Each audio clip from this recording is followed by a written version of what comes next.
সকলে একটু পাশে যাবো, কিন্তু মিডিয়া বন্ধুরা তো সুশৃঙ্খল ভাবে আমরা একটু এটি করবো। পেছনে আমাদের অনেক দর্শনার্থী ভক্তরা বসে আছেন, তারা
যাওয়ার বিশেষ কিছু নেই। আমরা মায়ের কাছে এটাই প্রার্থনা করি।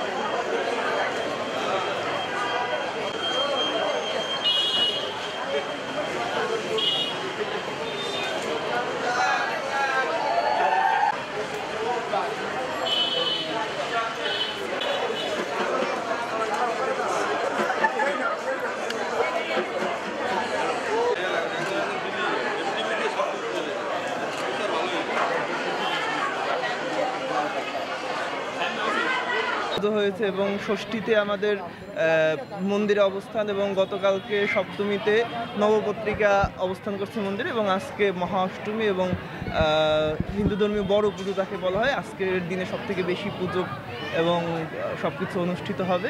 তো তারই অনুক্রমে সকালে ছিল মহা অষ্টমীর অঞ্জলি এবং বর্তমানে হচ্ছে যে কুমারী পুজো।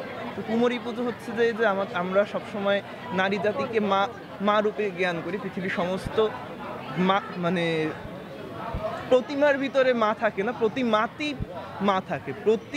মা থাকে। মা দুর্গা থাকেন, সেই হিসাব থেকে আমরা মনে করি যে কুমারী রূপে আমরা যেহেতু ছোট বাচ্চা, তার ভিতরে আমরা মনে করি যে ঈশ্বরের অবস্থান আছে, এবং সেই অবস্থান থেকে আমরা মনে করি যে কুমারী রূপে যদি আমরা মাতৃমূর্তিকে পুজো করি তাহলে সেটা মায়ের চরণে আমাদের অঞ্জলি দেওয়া হয়।